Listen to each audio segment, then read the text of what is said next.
Iloilo City, isinailalim na sa state of calamity dahil sa kakulangan ng supply ng tubig.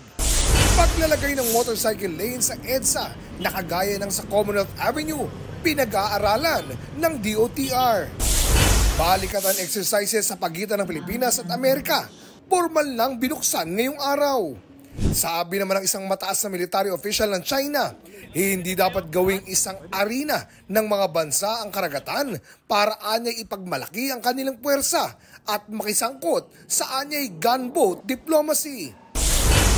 National Food Authority, sinimulan na ang pagbili ng palay sa mga magsasaka sa mas mataas na presyo. 17 hanggang 23 pesos kada kilo ng fresh palay at 23 hanggang 30 pesos sa clean and dry. Oscar Oida, nagbabalita para sa GMA Integrated News. Mga kapuso, alamin ang State of the Nation.